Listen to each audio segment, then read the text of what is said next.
Father God, thank you for your love, the rescuing love that we just sang about. A love that doesn't run away from us but runs towards us. A love that waits on the corner looking for us to come home. A love that comes down from heaven and opens your arms upon a cross and goes to the grave for us. Would you help us to understand that love once again tonight? Would you help us to understand that the story that we live in, the story that we want to exhibit in some way, communicate, is a story of incredible love, incredible passion. And would you help us to experience that reality and to see behind all the things, all the good things that we do, your heart desire for us and your heart's longing for us, your heart's goodwill towards us. Or would you help us to see again just the gift of life that you want us to receive and to begin to wonder how we could enter that gift of life in deeper ways. Deep cries out to deep. We call from the innermost parts of our souls for more of you tonight. We want to meet with you and find a way of being with you in our lives. Thank you for your love. Thank you for your love. Amen. Amen. Amen.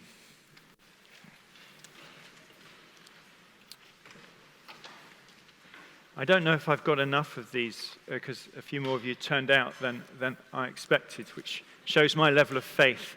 So, take one, pass one on, and hopefully they'll get round as we go.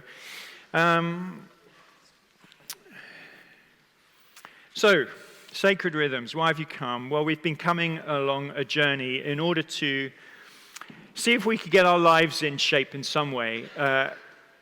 The word rhythm has resonated among us as a group of people as if we're hungry for rhythm in our lives. There's something about it that has resonated with you, which is why you've come even having heard me and slept through my talks a few times. And what you're looking for, what we're looking for, is a way of finding a rhythm which we can sustain and which can sustain us. So we looked at solitude, community, scripture. Nigel did a great job a couple of weeks ago on self-examination. And tonight, the star of the show is Sabbath. Next, in a couple of weeks, we have, he's an okay speaker. He's a relative of someone in the room. He's called Pete Gregg, and I don't want everyone to come next week in a couple of weeks, just because he's really good. I'm a bit jealous, as you can tell. I want you to come because you're hungry to know how to pray. He's a great communicator. He's one of the nation's best communicators. But more than that, he's someone who is trying to work out how to do this thing in his life. He actually spoke about Sabbath this last week, and someone sent me the text. So he's on the same page as us, trying to work out how to do this. But tonight's thing is about Sabbath. I'm going to start with this. Anyone know who this is? Okay, this is my friend Eugene Peterson. Anyone know who Eugene Peterson is? He wrote The Message, started translating some bits of the Bible just so he could understand it himself, and then it became so popular that he got asked to do a gospel, and then it turned into, he also did the Psalms, and then he did the whole Bible, just rewrote it in his own language. Brilliant, brilliant pastor. He wrote this. It was about him and his wife a few years ago, in a book called The Pastor, a Memoir. Our Quaker retreat leader warned us against shortcuts to solve the badlands, inverted commas. He encouraged us to submit ourselves to the boredom, the refining fire of non-performance, not to be in a hurry. A lot is going on when you don't think anything is going on, he said. He went on to suggest that we deepen our understanding of what we were already doing into an intentional Sabbath. A day off, he said, was a bastard Sabbath. He affirmed our commitment to a day of not doing, a day of not working. That's a start, he said, but you've gotten yourselves out of the way. Why not go the whole way? Keep the day as a Sabbath. Embrace silence, embrace prayer. Silence and prayer, hallow the name. So we quit taking a day off and began keeping a Sabbath, a day in which we deliberately separated ourselves from the work week, in our case being pastor and pastor's wife, and gave ourselves to being present to what God had done and is doing. This creation in which we have been set down, and this salvation in which we have been invited to be participants in a God-revealed life of resurrection. Don't you love the way he writes? We kept Monday as our Sabbath. For us, Sunday was a work day. Anyone else know that experience? But we had already found that Monday could serve quite well as a day to get out of the way and to present and be present to whatever. It was a day of non-necessities. We prayed and we played. Love him. Let's start with the Bible. Anyone got a Bible with you? You're happy to turn to it. You'll know the passage very well. Exodus 20. What happens in Exodus 20? 10 Commandments, good work. That's really good. And we know the first commandment, love the Lord your God. Don't have any other gods other than me. I am the Lord your God. Don't have any other gods. Don't take my name in vain. Don't have any idols. That's the first three. And the fourth one, well, does anyone know what some of the others are as we go? The fourth one, but anyone know 5, 6, 7? 5 is honor your mother and father. 6, don't murder. Interesting, they're next to each other, isn't it? That's for children. That's a youth worker joke, that is.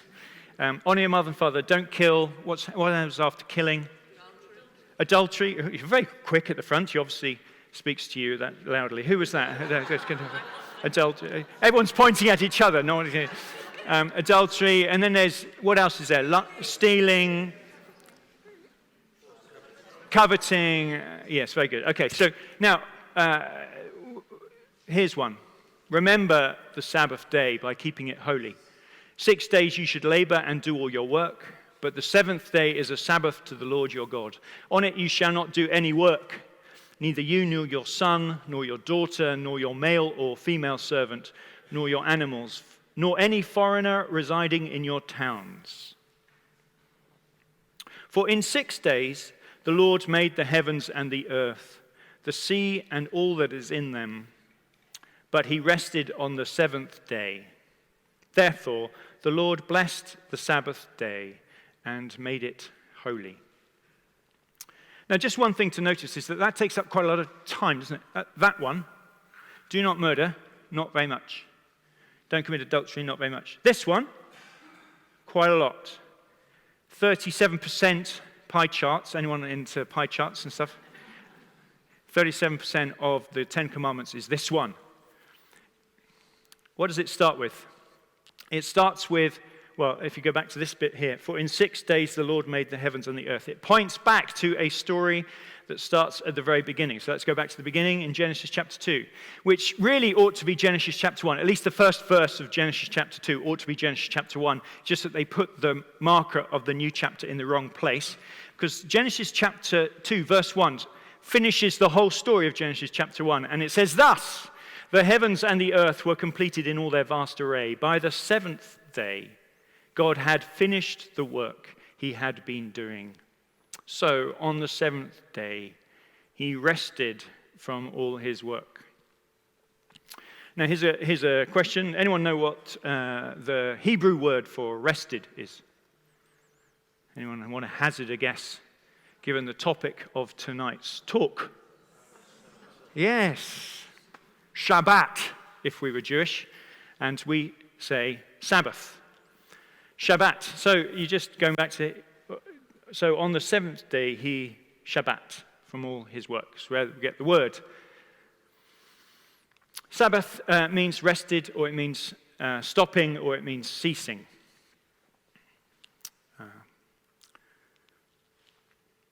Anyone know what this means? It's Latin. Cease the day. Seize the day. And it's a cry of the era, of the age, isn't it? And we're told to do it all the time, aren't we? by advertising and by each other, really. We want to make the most of our time, don't we?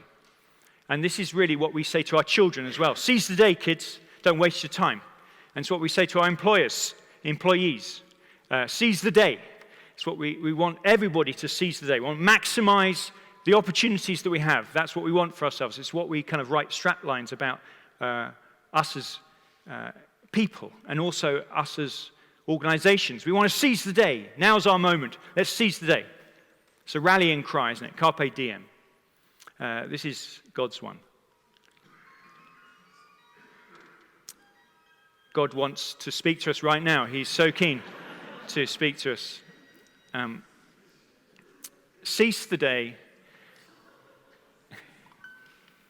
Everyone's on it tonight. It's just great. We'll talk about mobile phones a bit later on in the talk. Now, it's worth meditating for a while on the idea that God rested. So we're talking God here. I mean, if you were God, how would you rest? It's worth thinking about, isn't it? A bit impatiently, kind of turn to your mobile phone, flicking for something to do. A bit frustrated, finding it difficult to rest.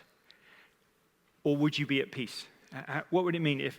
Now, it's interesting, isn't it? We don't know what this means, but this is the truth that apparently the whole of the rest of the story rests upon.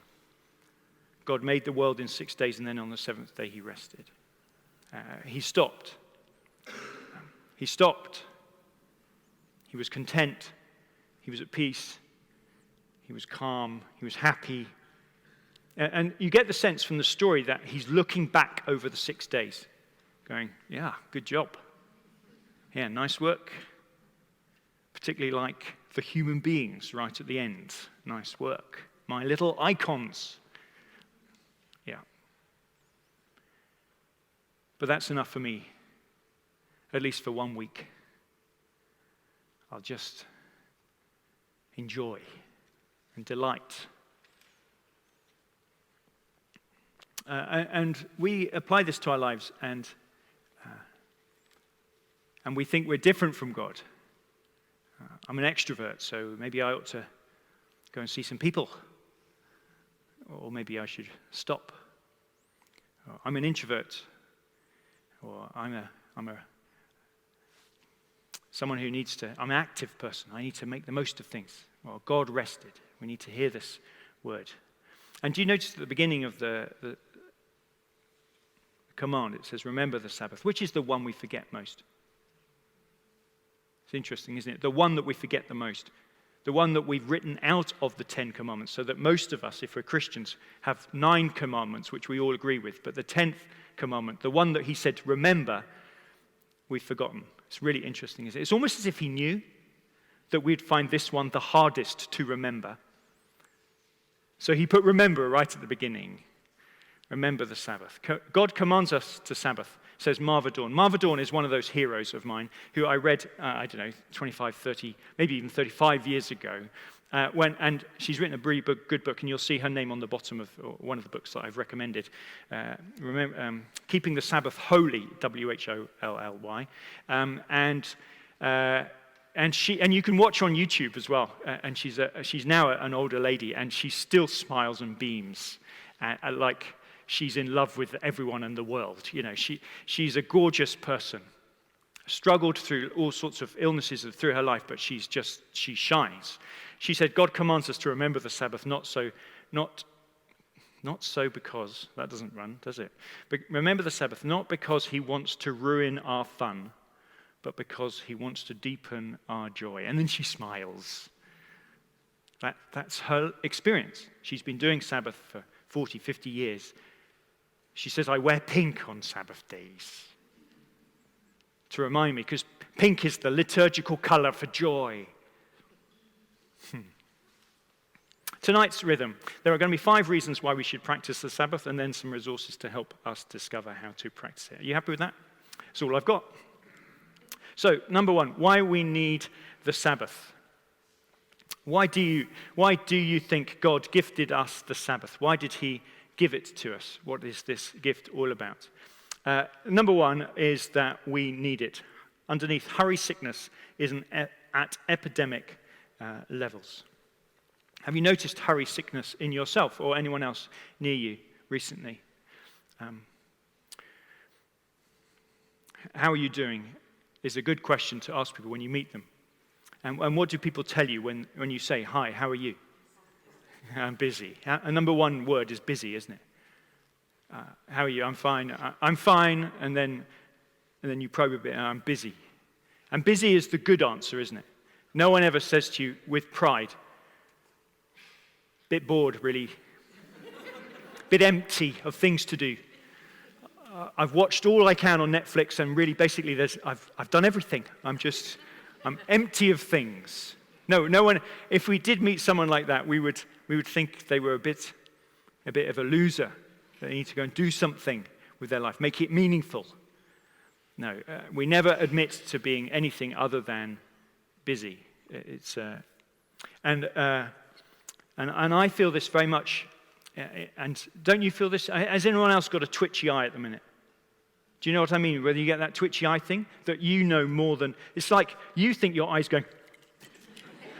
And then you say, is my eye twitching? And no one can see it. But in your head, it feels like your eye is really twitching all the time. Do you know that, the twitchy eye thing? Apparently, you're all going, yeah, I know what that is. Anyone else got that at the moment? I've got that at the moment. Yeah, lots of you got it. Yeah. I think it's tiredness, isn't it? Stress, is that right? Yeah. It's a sign of hurry sickness. The reality is that we live in a post-Sabbath culture. We gave up on Sabbath a little while back. We used to have a Sabbath culture. Do anyone remember the Sabbath culture? Yes, you do. Yeah. Gosh, we're so old here in this room. I mean,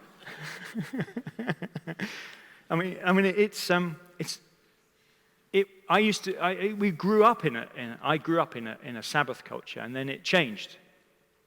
There was really nothing to do, no television to watch. There was no sport on. It was no sport on telly. There wasn't. Maybe a bit of snooker or something. I can't remember. Was snooker on Sundays or something like that? I kind of yeah. But there was nothing to do, and it was.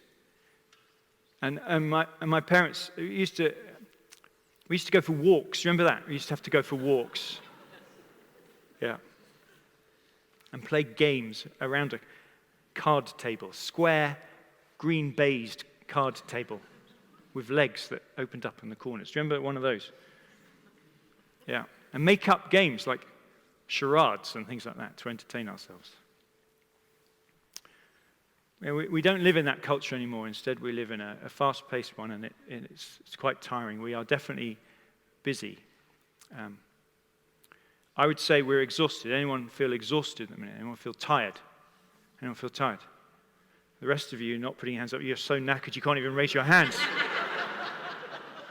I feel sorry for you. You're so tired.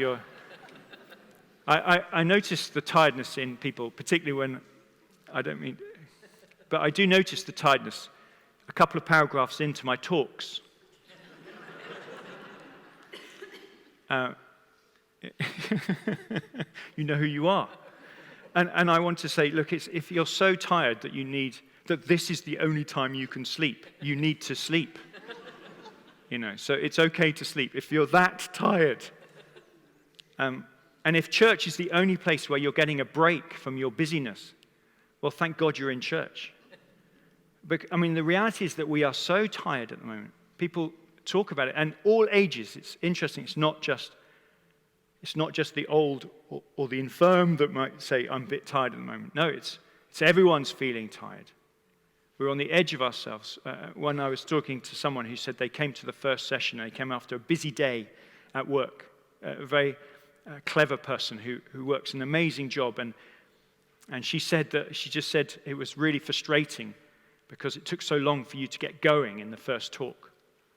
I just thought, come on, I've just about got in at 8 o'clock to this session, and it just took forever for you to get to the point, and I couldn't concentrate. It was so irritating, Richard.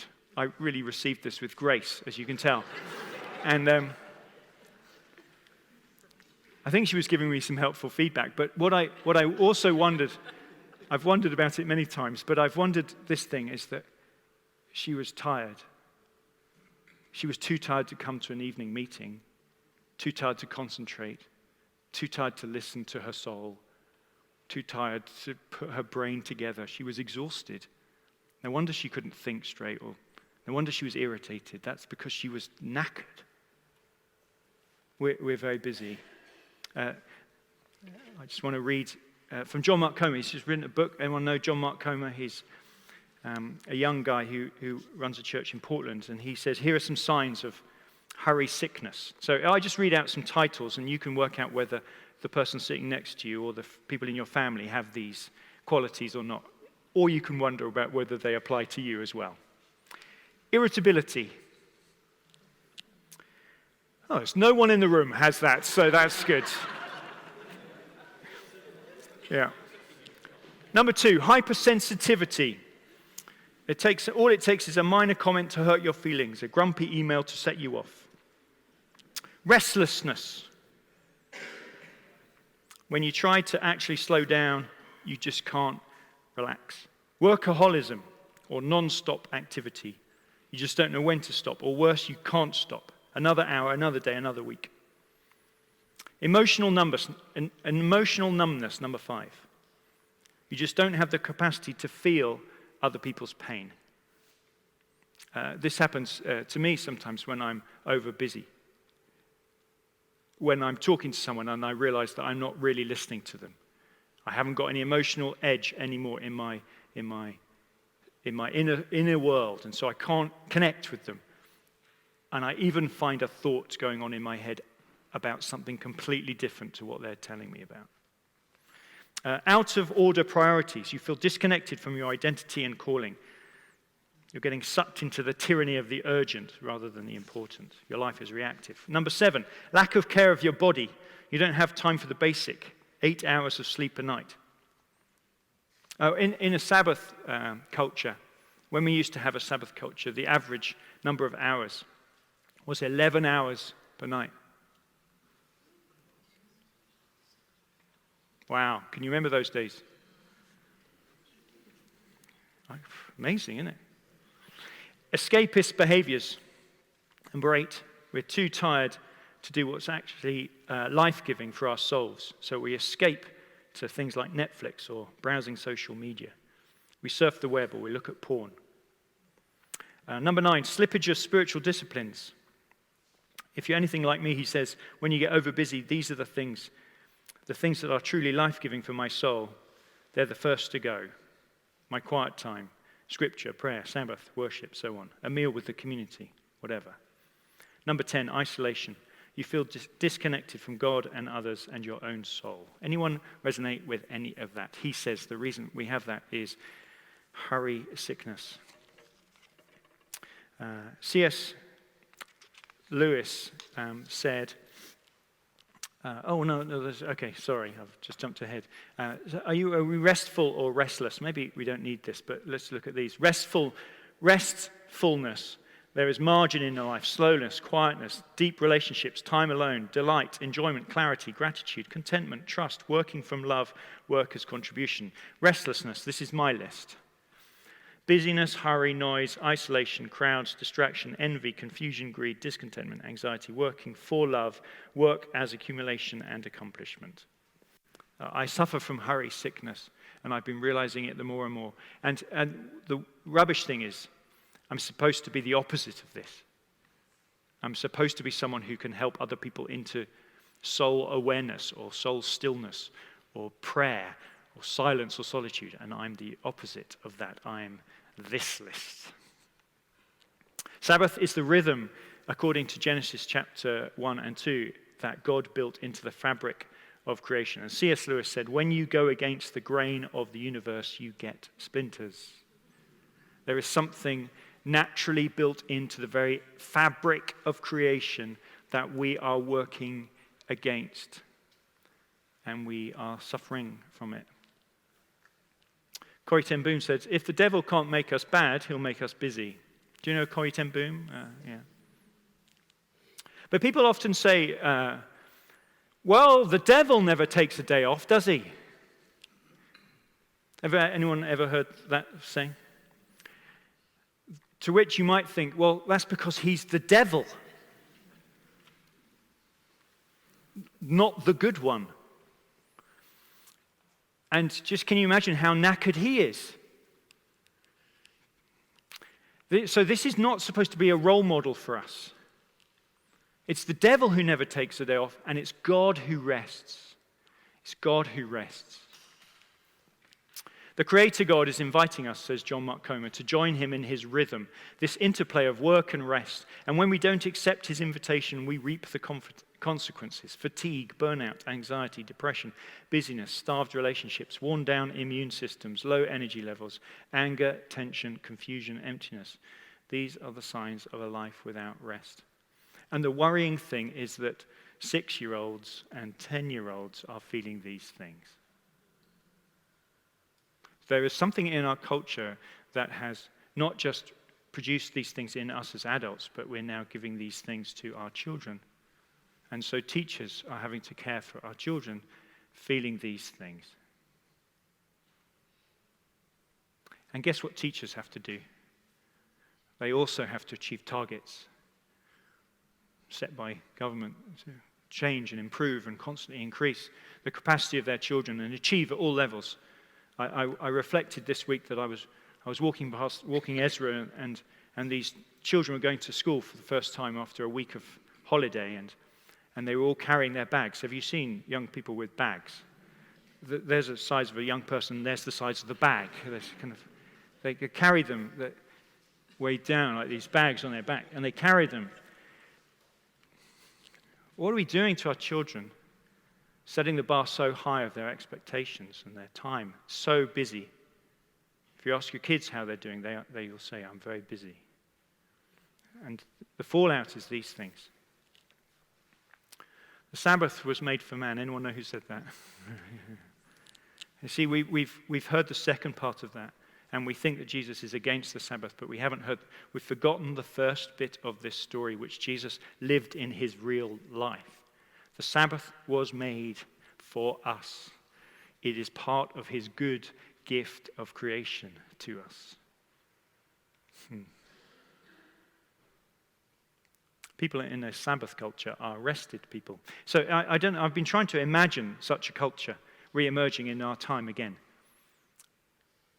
I'm trying to picture it in my mind. What would it look like if there was a group of people who lived in a culture of Sabbath? What would they look like? Well, they would look rested. They would be rested. They are available, open, and ready. We know when something is wrong, when we haven't got time to do the thing. So that busyness is okay, isn't it? But hurry is that thing that happening to me increasingly. Hurry is that thing where I feel like I'm always out of time for the things that I've got to do. The to-do list seems not just too long for the day, but way too long for the day. So I'm always feeling like I've never not just completed the things, but I've nowhere got even near the top of the list of completing the things. And who has given me these things to do? I'm not sure it's everybody else's fault. I think much of it comes down to the choices that I made. Anyone resonate with this in their lives at all? I would love to be this person. I would love to be rested, available, open, and ready. Ready for what? Ready for whatever happens. Ready for the present moment. Ready for the birds. Ready for the flowers. Ready for smiles. Ready for conversation. Have you ever been to France on holiday? And you wonder why everything's shut all the time. You ever had that experience? You meet a French person. That's my French. And that's because it's shut. And they've got time to go. They even make sentences longer than needed. Lots of noise. No words, just noise. And how long do they make a meal? All day. All day.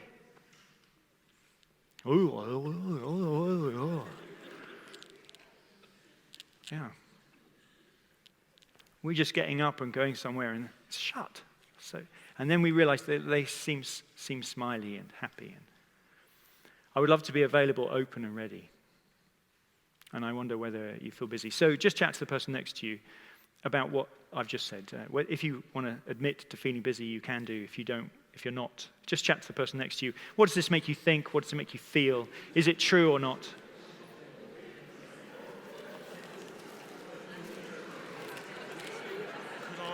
Click record on the thing. Yeah. Sorry. Yeah. Feeling busy. I'll return it to feeling busy. Okay, cool. Do you just want to pass that around? There's a range of flavors. Thank you. Do you just want to pass that round to your little group? Do you just want to pass that round to your group? There's a range in there. Oh, yes. Toffees and...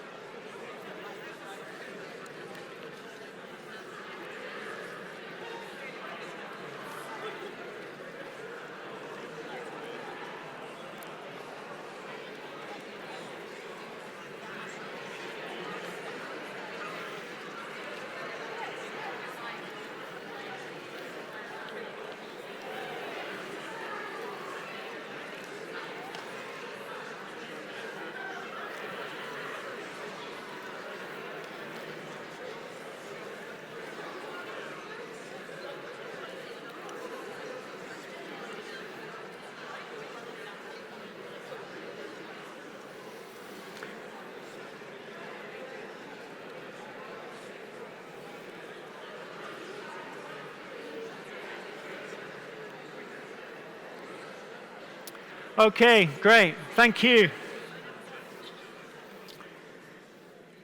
So Eugene wrote this book called The Contemplative Pastor, and this is what he said. The word busy is the symptom not of commitment, but of betrayal. It's not devotion, but defection. The adjective busy set as a modifier to pastor. Does that make sense? So if you put busy next to pastor and said busy pastor, should sound to our ears like adulterous to characterize a wife or embezzling to describe a banker. It is an outrageous scandal, a blasphemous affront. He then went on to say, I am busy because I am vain. I want to appear important, significant. What better way than to be busy? The incredible hours, the crowded schedule, and heavy demands on my time are proof to myself and to all who will notice that I am an important person. You don't want to go to the doctor who has nothing to do. You want to go to the one where there's a long queue outside. Is that right? He says, I am busy because, this is a really interesting line, I am busy because I am lazy. Interesting. Look at how he defines laziness in this instance. He says, I indolently let others decide what I will do instead of resolutely deciding myself. That's what he considers to be laziness. Letting other people choose what is important for your life. If I let other people who do not understand the work of the pastor write the agenda for my day's work because I am too slipshod to write it myself. Wow. Every pastor I've ever chatted to who's read this book feels instantly worse for reading this. But they feel that they've just had their diagnosis. They've just met God. And they feel that God has just spoken to them. Pete Scazzaro, who wrote a book called The Emotionally Healthy Church, he says, I've yet to meet a pastor whose life is balanced, rhythmic, whole, centered, and anchored, who is not practicing Sabbath. Wow. Number 2, Sabbath is a gift. I'll go a bit faster. It makes us more human. I just wonder if I can. Oh no, it doesn't want it. Okay, don't touch. No, it doesn't. Slow down. Did someone say slow down?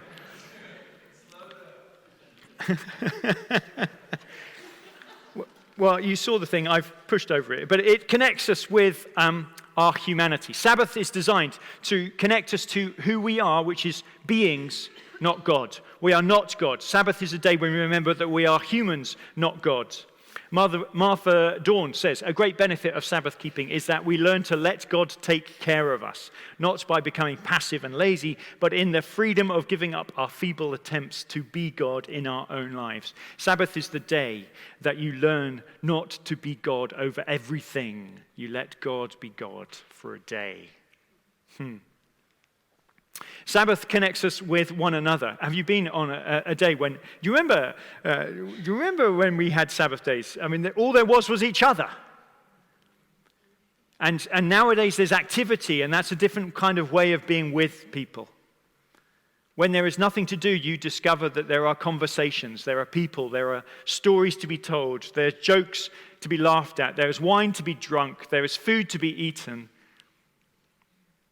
There are walks to be done. I don't know whether your parents used to have a nap in the afternoon of Sabbath. Anyone? Strangely, it was the only time they ever locked the door in their bedroom on Sunday afternoon. Now, some of you have caught up. Okay, no. Yeah. It connects us with each other. What else are you supposed to do? There's nothing else going on, no TV. Okay. And we'd play a game downstairs. And Sabbath connects us with ourselves. Sabbath is the day when nothing happens, and so what have you got? You've only got yourself, and you realize that there's a whole load of stuff going on inside your heart and life and mind, all of which needs unraveling, and the spaghetti of our minds, well, it needs time, doesn't it? It needs time to unravel. Sabbath connects us with ourselves. And Sabbath reconnects heart, body, mind, and spirit, these things that get somehow pulled apart. Our bodies, most of the week we're not aware of our bodies. Sabbath is a day to become aware of your body and to recognize that it may be a bit weary and needs help, or needs to pay attention to it. Maybe our minds, maybe all week we've been just going, ignoring the fact that our mind is telling us that something is not quite right. Sabbath reveals that our mind is not quite right, and so on and so forth. Sabbath reconnects heart, body, mind, and spirit and puts them together again. Do not let Sunday be taken from you, says Albert Schweitzer, who was a radical Christian who went overseas and did some amazing work. And he says, if your soul has no Sunday, it becomes an orphan. I really like that. Don't let Sunday be taken from you, he says. Wendell Berry, who's a poet, says Sabbath observance invites us to stop. It invites us to rest. It asks us to notice that while we rest, the world continues without our help. It invites us to delight in the world's beauty and abundance.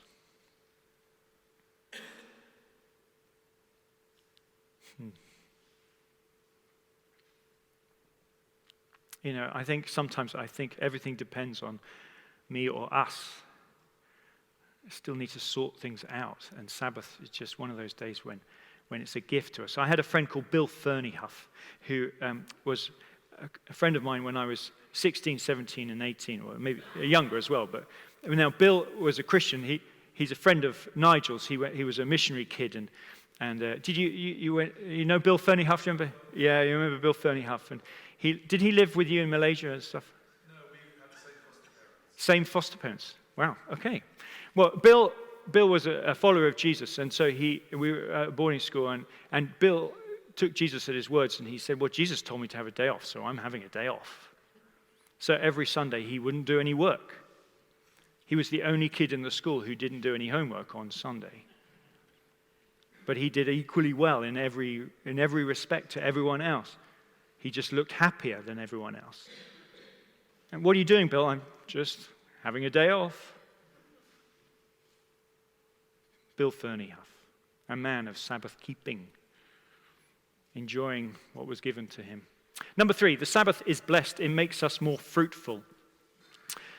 Let's go back to the passage. Genesis 2, verse 1. Then God blessed the seventh day and made it holy, because on it he rested from all the work of creating that he had done. Anyone notice the other blessings in Genesis? He blessed. Can anyone else think of anything else that he blessed in Genesis? He blessed Humans, yes, that's the thing just before Sabbath. He blessed the humans. And what did he say to them when he blessed them? He blessed them and he said, be fruitful and multiply. And can anyone else remember anything else? Any other thing he blessed? A bit before the humans. The creatures. And what did he say to them? He blessed the creatures and he said, be fruitful and multiply. So so what is blessing? Blessing is the precursor to fruitfulness, which is exactly what Sabbath is. It's a blessed day for our fruitfulness. Now, we think we will become more fruitful by ignoring it. Isn't that what we do? If we could just squeeze a bit of work in, a bit of preparation, if we could get ahead of ourselves, if we could buy some stuff today, if we could actively do something in the garden or in the shed or make a house, or we could plan a holiday together. If we could get ahead of ourselves, then we'll become more fruitful. Then we'll be able to rest. No, the other way around. It says he blessed it to make us more fruitful. If we stopped, we become more fruitful. Blessing is connected to fruitfulness. I wonder if we believe this. I wonder if we believe that rest would actually lead to more fruitfulness, not less. The Sabbath has a life-giving quality, says John Mark Comer, ability to procreate. I like that interesting word, isn't it? The Sabbath has a life-giving ability to procreate. I'm not just talking about my mum and dad there either. But to fill the world up with life. No matter how much you love your job or fine-tune your work or your life balance, by the end of the week you are tired. That's just a fact, isn't it? Your fuel cells are on empty, but rest refills us with energy, creativity, vision, strength, optimism, buoyancy, clarity, and preciously, hope. When I'm knackered and tired, is knackered okay to say in church? I'm not quite sure. Some of you go, no, it's not right. It's right. Forgive me for saying tired, using the other word. Forgive me for that. When you're really, really tired, I try and have creative thoughts, but I can't get them out. I feel a bit low about things. Things overwhelm me a bit more. These are the words I want my life to be filled with. So where will I pick up these words from? I tend to think that if I could just get ahead of myself and work a little bit harder, that will make them happen. But no, the gift of Sabbath is saying, no, would you pull back? Would you give yourself a margin in your life? Number 4, Sabbath day is holy. It makes time special. Holiness is all about creating something that is distinct from anything else. It's about a boundary. There are things that are not holy and there are things that are holy. Holy is a separation between things. A wedding dress is a holy dress, isn't it? You don't use it on Wednesdays. You use it once. And it's a very significant, and you wrap it in cling film until you need it. Cling film, it's not the right word. Cling film is not the right word, is it? No. Tissue paper or some other film. Some of you thinking, wrapping it in cling film? That's weird. I just want to say, Tori looked great on the day. I just want to say. Yeah. Once we'd cut her open, it was great.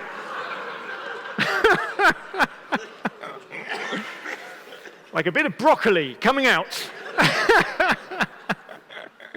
Okay, back into role. I'm a vicar. Remember that. So where was I starting with that? A wedding dress. Now, so someone who treats a wedding dress badly, woe betide anyone who treats a wedding dress badly. When something is holy, you treat it with respect.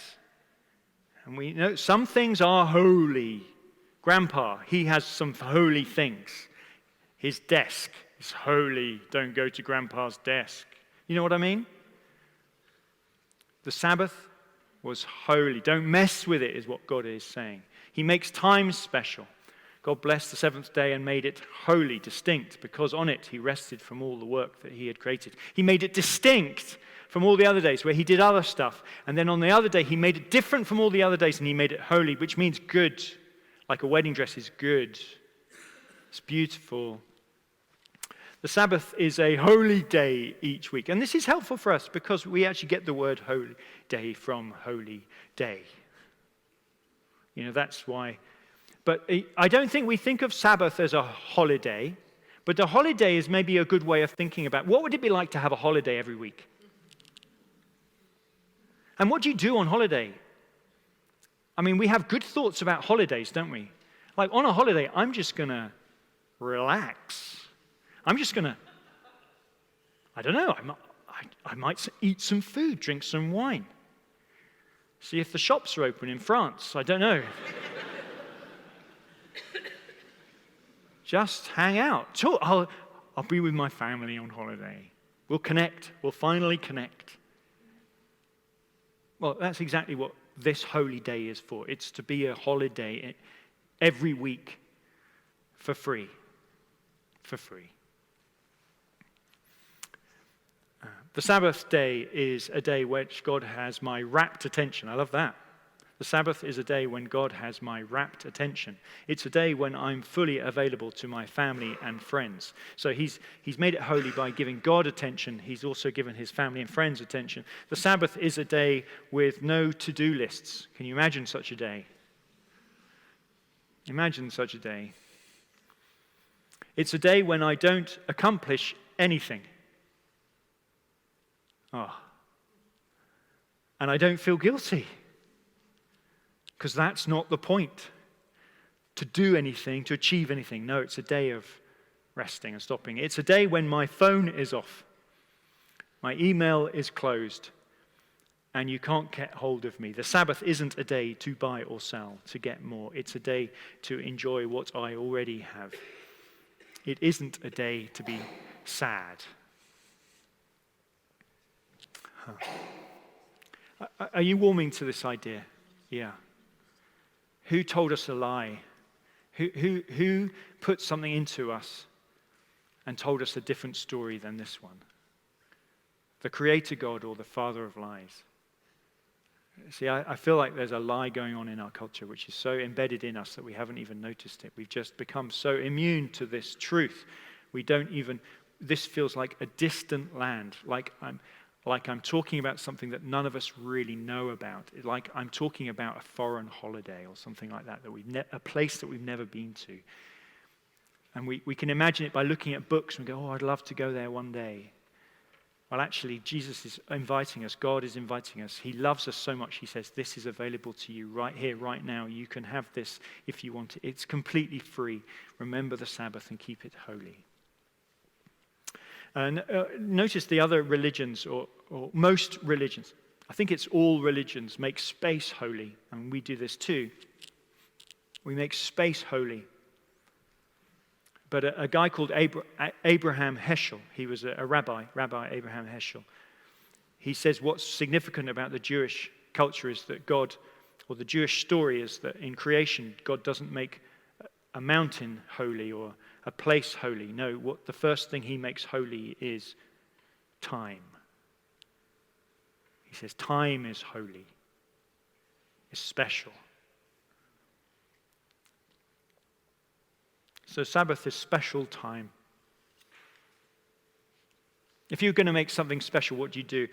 In our house, when we want to make a meal special, we light candles and we get some napkins. I remember when we learnt this from our parents.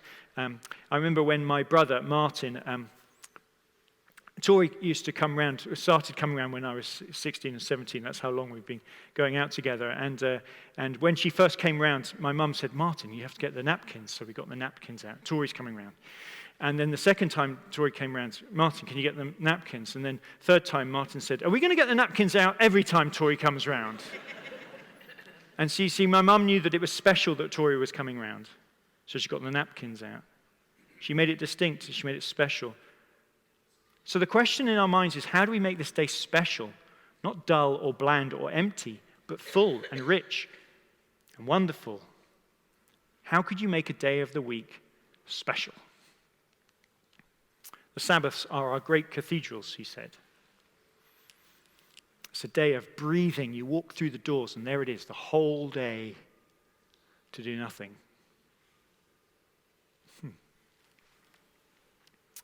Number 5, the Sabbath is an act of freedom. This is my kind of Braveheart moment. Deuteronomy, there are 2 places where the Sabbath command is given. There's Exodus 20 and there's Deuteronomy 5, which is a repeat of the first list of commands, but it's slightly different. So notice the difference. Observe the Sabbath day. This is similar, but observe rather than remember. Notice that? Yeah? Observe the Sabbath day by keeping it holy, as the Lord your God has commanded you. 6 days you shall labor, do all your work. On the 7th day is a Sabbath to the Lord your God. On it you shall not do any work, neither you nor your son nor daughter, male, female servant, nor your ox. It's added in ox, or your donkey. I kind of think it's nice. It's an expanded version. It's getting more precise. Don't even let your ox or your donkey do any work. I love that, doesn't it? Stop it, everyone. Stop making your donkey do stuff on Sundays. Some of you are thinking, he's talking about my husband. This is great. Or any other of your animals, nor any foreigner residing in your towns, so that your male or female servants may rest as you do. So interesting, he wants to include everybody in this culture of Sabbath. But then notice what he says. Remember that you were once slaves in Egypt, and that the Lord your God brought you out of there with a mighty hand and an outstretched arm. Therefore, the Lord your God has commanded you to observe the Sabbath day. So in the first one, the first story, the story is remember it because it was on the 7th day that God rested. In this time, it's remember that that you were called out of Egypt and you once were slaves. So don't make another day of slavery again. Remember the Sabbath, because otherwise you'll turn the day into a day of slavery again. Sabbath is the first instance, as Walter Brueggemann, he's an Old Testament scholar, is not about worship. It's about work stoppage. It's about the withdrawal of the anxiety system of Pharaoh, the refusal to let one's life be defined by production and consumption and the endless pursuit of private well-being. It's a day of freedom, in other words.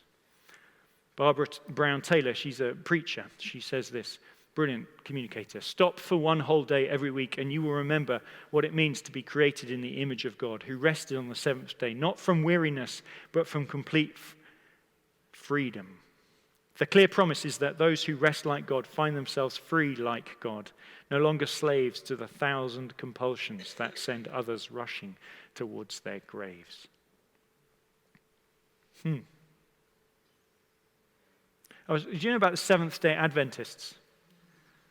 Do you know why they're called the Seventh-day Adventists? It's because they have the 7th day, take the 7th day, the Sabbath day, as their day of rest. So they use Sabbath like the Jews. They use the same day of rest. And they have that's their culture. So everyone who's a Seventh-day Adventist, it has a proper Sabbath. They really rest. And someone did a study of their length of life, and they discovered that they're the healthiest people in America, of American Seventh-day Adventists. In fact, they tend to live 10 years longer than the average person. If you add up all the Sabbath days that they've had, guess how many days that adds up to? 10 years. So you basically, if you have a Sabbath, you get an extra day's life every time you have a Sabbath, which is fantastic, isn't it? So I'm now having 3-day Sabbaths.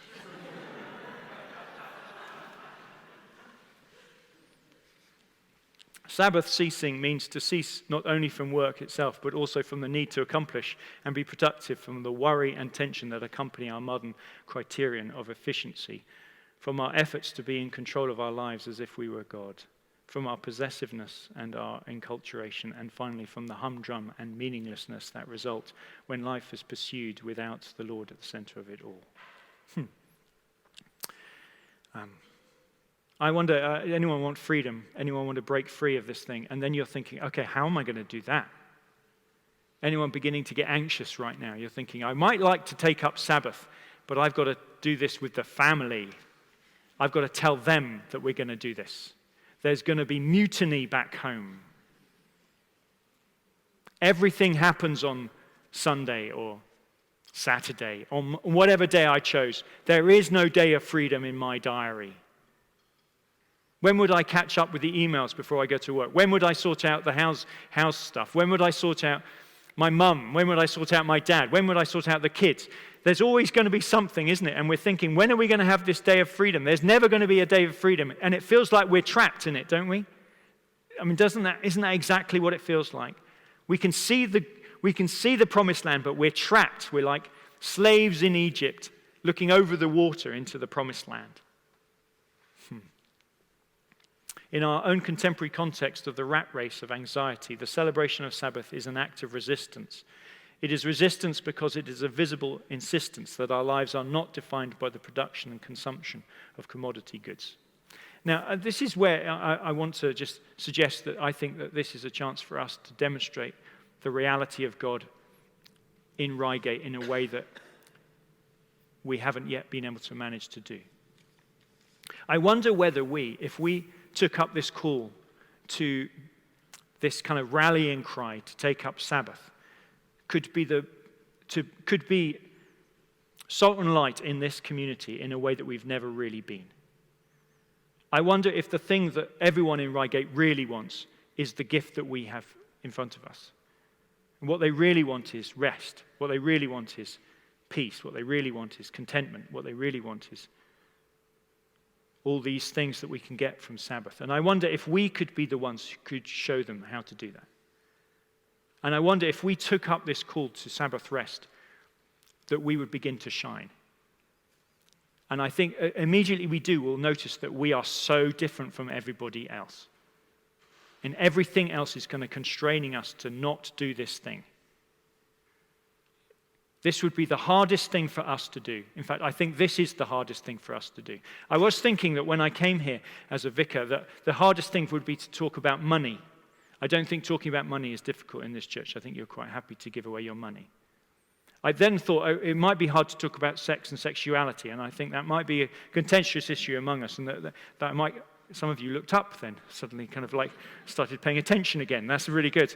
But I think that could be a contentious issue, and it could divide us, and that would be a provocative thing to do. But I think this is the most provocative thing to talk about, and that's time. I think if I start asking you to give up your time and to reshape the way you do your time, that will be the thing you'll resist me more than anything else. You will tell me, well, it's fine for you, Richard, but not for me, not for our family, not for our situation. You will find 1,000 reasons why this won't work for you. And this is, I think, over the last week, I've been increasingly convinced that this is the battleground for our culture, for Reigate's soul, for the soul of the people who drive up and down this road and get stuck just outside our church. Oh, how they love each other at that moment. And guess what? They're all struggling with hurry sickness, aren't they? They're feeling stretched and burdened and exhausted and tired. And so are the kids in the back with their iPads and their mobile phones. And we have a chance of displaying something else, a different way of living. And I think this is our challenge. And I wonder whether over the next few years we could become a Sabbath-cultured people. I wonder whether tonight could be the first night of our journey on becoming a people of Sabbath. I genuinely mean this. I think we could really I feel like we ought to have a PCC meeting where we talk about nothing else. How can we change everything? Do you know our building never has a Sabbath? The building across the road never has a Sabbath. We have designed the way we do church without Sabbath in our culture. We've not thought that our building needs a Sabbath. Even donkeys get Sabbaths. So what does this mean for our admin team? It means that they have to work every single day of the week. There always has to be someone, a caretaker. Someone has to take the burden of the fact that our building is open. Everyone. So what we have to do? Well, we'll pay someone. Our servants get Sabbaths, but we will pay people to work for us so that we can. Do you understand we haven't got a Sabbath culture at all in our church. If you ask people what they do after they leave this building, what do? Activity is what they do. When was the last time you met someone on the way out to church saying, I'm so looking forward to just having a nap? Some of you are thinking, this could be a good thing. Maybe this will go down better. We haven't got time. We haven't got time. It's what we say to ourselves, isn't it? We haven't got time. We haven't got time. We would rather give our money. You would rather give our money. I would rather give my money than give my time and what I'm really not asking you to do more. I'm asking you to do less. Do you hear that? God is asking us to do less. I think we're breaking ourselves. We're breaking each other. We're breaking our culture. We're breaking our world. I think we need to become a Sabbath people. I think this could do something about how we do ecology as well. I think it's something to do with, if we could learn how to do time differently, we might learn how to do consumption differently. And if we could learn how to do consumption differently, we might pollute less. We could become eco-warriors through doing Sabbath. We could become liberators of our community and our culture. In 1867, I found a song. I wish I could work out the meter of this and put it to a tune. I was going to sing it. I actually looked up. You know how songs have rhythms? And so you can have an 888 and a 666 and all of that. So anyone know what I'm talking about? Yeah. Some of you do. And I can't work out what this is. If anyone can work this out for me. So I think it's got 8 syllables and 9 syllables and 6 lines in each one. So I was trying to work out how to sing this to you, but I won't sing it to you. I'll just read it to you. I have a birthright straight from heaven, a birthright in which all men share. So this is a British workman song. See, I want to put on an accent now. My own Maker's hand 'twas given, 'tis sanctified by praise and prayer. I've lost it, haven't I? Yeah, stop it. Yeah. I shall not give that right away. No man shall have my Sabbath day. You see what he's doing? He's singing a rebellion song. No man shall have my Sabbath day. All through the week let anvils ring and hammers clang and bellows blow. Let bright sparks fly and sledges swing and bar and furnace gleam and glow. But speak up, blacksmith, boldly say, no man shall have my Sabbath day. Bend, weary weaver, oh your loom, all week from dawning's glimmering sky until the twilight gathers gloom, till let treadles tramp and shuttles ply. But speak up, brother, boldly say, you shall not have my Sabbath day. Isn't it great? Abby's going to put a music to it. We're going to sing it next week on Sunday. Axes flashing, florist gates. This is about oak, woodman. And then the 2 more verses. From mill and factory and mine, still let this self-same cry arise. Claim one day as a holy shrine in which to commune with all the skies. Speak up and loudly, boldly say, you shall not have my Sabbath day. This is what we should cry out. Let no man take our Sabbath day. And let's declare this to our culture. Let no man take our Sabbath day. Let no power or principality or authority in our culture around us take the Sabbath day away from Reigate. Let's return Sabbath to Reigate. Let's be the first ones, like a mustard seed planted in the ground that will become the largest of trees, and the birds of the air will make their nests and rest in it.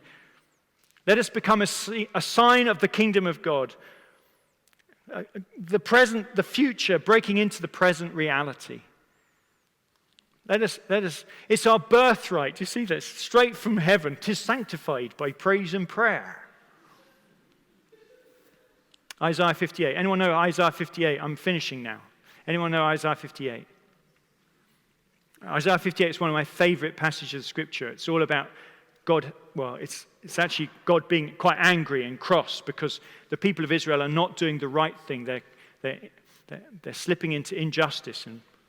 And so he cries out to them to change their way. But he says, if you do away with the yoke of oppression, with the pointing finger and malicious talk, if you spend yourselves on behalf of the hungry, I mean, this is a rallying cry bit, isn't it? Satisfy the needs of the oppressed, then your light will shine in the darkness and your night will become like the noonday. Anyone here got an ounce of desire to want to kind of change the world for better and to make things better, more equal and to produce so that the poverty is less and inequality is less? Anyone else feel that we want to do this and we want to be a people of modeling this? Well, this is our song, isn't it? Well, and if we do this, then God says, the Lord will guide you always. He'll satisfy your needs in a sun-scorched land and will strengthen your frame. You'll be like a well-watered garden, like a spring whose waters never fail. Your people will rebuild the ancient ruins and raise up age-old foundations. You'll be called repairer of broken walls and restorer in streets of dwellings. You know this passage. Do you know what the next verse is? If you keep your feet from breaking the Sabbath and from doing as you please on my holy day, if you call the Sabbath a delight and the Lord's day, holy day, honorable, and if you honor it by not going your own way and not doing as you please or speaking idle words, then you will find your joy in the Lord, and I will cause you to ride in triumph on the heights of the land and to feast on your inheritance of the father Jacob. This is what the Lord is saying. It doesn't end with the previous stanza. It ends with this bit, and it ends with a climax saying, do Sabbath. Because have you noticed that eco-warriors who don't do Sabbath get miserable? And social justice warriors who don't do Sabbath become hard and bitter. Because without rest, we need rest. We want to change the world, but we need rest to do it. I wonder if we could start a revolution among ourselves. He who ordained the Sabbath loves the poor. Do you notice that? See, when something is completely free, it's free for everybody. Whether you're rich or poor, it doesn't really matter. The Sabbath is completely equal. Everyone gets the same 24 hours for free. It doesn't matter how much you own. It doesn't matter how much you have. It's the same day. No one can have more Sabbath than another, if you know what I mean. It's free. So practicing Sabbath, it's needed, it's a gift, it's a blessing, it's holy, and it's an act of freedom. Father God, would you help us to do these things, we pray. Would you help us? Would you break out among us? Help us to work out how to do this thing. Would you speak to our hearts, make us hungry for something that we haven't ever seen in our lifetimes? Would you help us to discover again what it is to rest? To build this rhythm into our life, into our weekly life, into our family life, even into our church life and our culture here as a town. Would you begin a new revolution among us, I pray? Would your Spirit birth a new move of your Spirit, not condemning or judging, but delightful and beautiful, and that's something that would make other people envious in a good way. I pray you'd begin with us tonight as we reflect on it. Amen. Now, just before we finish, I want to just interview very briefly a young man who's trying to work it out. So, Josh, come to the front and just tell us very briefly. We've got a few minutes, and then we'll sing a song together. Is this on? Hello. So, Josh, Silas, you tried. You haven't always done Sabbath, have you? No.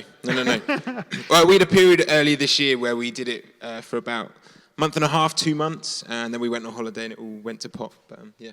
Okay, so tell us about that month and a half and what was different about that. Yeah, so I think the reason why we tried to do Sabbath was that verse from Deuteronomy. I'm really glad you mentioned it because it's like that realization that we were slaves, and actually that it's a choice to rest and do that. It's like, it's kind of like you like turning your back on the world and saying, actually, I'm not going to be a part of that. So first of all, it was really hard. It's amazingly difficult to move gears from, flying at 100 miles an hour to just completely resting. And so one way that we found, so a few things that we found helpful, we thought of it like an art form. So where you learn a skill, you take time to get better at it. So it's like a trial and error thing. So you might try something 1 week and go, actually, that's not quite so helpful. And the framework that we used to kind of measure that was, is it worship and is it life-giving? Nice.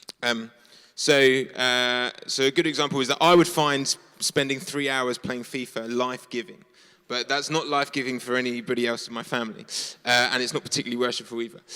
So generally our day would revolve around constantly asking Melody what she would want to do. Because that was life-giving for us. And it was life-giving for her because it meant that our attention was on her and what she wanted to do and be and do. I've run out of thoughts. That's really good.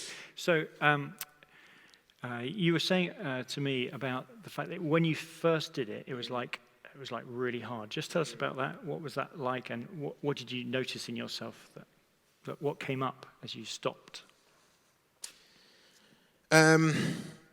One of the practices we started was by turning our phones off. I think actually we kept a phone on in Melody's bag, but it wasn't in our pockets. So it was amazing how many times I kind of started clawing at my jeans to naturally, instinctively get it out. And you realise then how much time you spent doing that as well. So yeah, this moving from, I mean, sort of what I said, it's like moving from constantly doing something and having a to-do list and then not doing that is almost like, well, okay, well, now I've got all this time, I don't quite know what to do with it. It's like it's like scary. It's almost scary. Yeah. Thank you. And so, what was the benefit of this thing, and what makes you hungry for wanting to do it again? What's the attraction?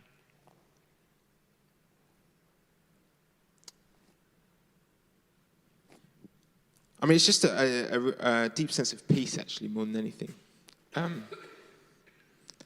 The practices we learnt on those Saturdays, we kind of were able to then carry into the week.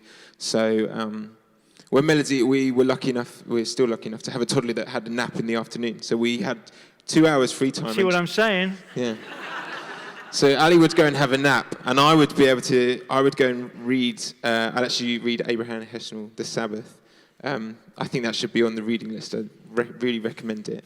So I'd read a chapter of him, and then I'd read some passage, a psalm or something, and then would spend, kind of like 2 hours just like sitting and reflecting and praying. And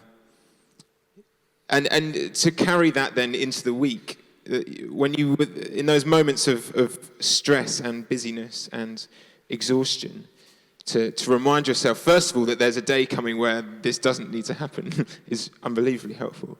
But also to go, actually, that piece is carried on throughout the week. Last thing maybe, one thing we found really helpful was this idea of making it a holiday. So for Christmas Day, we start getting ready months in advance, don't we? Or, a month in advance. And so we treated the Sabbath in the same way, where we would spend all week kind of preparing ourselves and getting ourselves excited for it. And then lucky enough to have Friday off, so we'd spend Friday kind of cleaning the house and getting it ready and trying to get it all looking smart, and then to try and then stop on Friday evening and come and spend time together and have a meal and stuff, and then go to bed. Bed early. It's great. That's fantastic. Thanks. Thank you so much.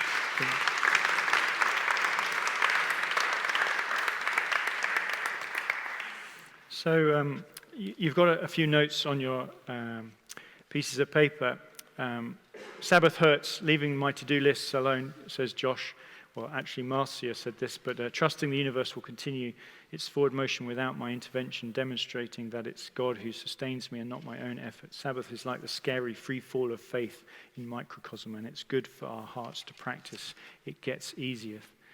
Sabbath is not dependent on our readiness to stop. We don't stop when we are finished. We stop when we complete our phone calls, finish our project, get through the stack of messages, or get this report out, which is due tomorrow. We stop because it's time to stop. Sabbath is more than a day off. A day off is a bastard Sabbath, said Eugene Peterson.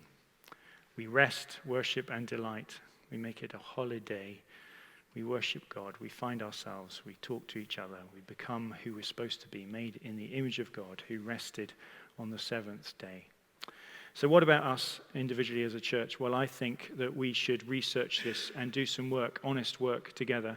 We should do some reading about Sabbath like Josh started. JohnMarkComer.com, you'll find a whole load of really good stuff. He's written a book called The Ruthless Elimination of Hurry. That's the American version, that's the English version. You can download his workbook. You can listen to his teachings about it. I recommend that. There's a great website called Practicing the Way, which and on his church website they happen to be doing, guess what, a series on unhurrying at the moment, which is really interesting, and you can look up their practices, and they've got a whole load of articles about this. A couple of books, A.J. Swoboda, Subversive Sabbath, and Marva Dawn's beautiful book, and I recommend watching her on YouTube as well. So, the week lies open before us. I wonder how we shall use it. I wonder what will happen. We will have to choose which day we make our Sabbath.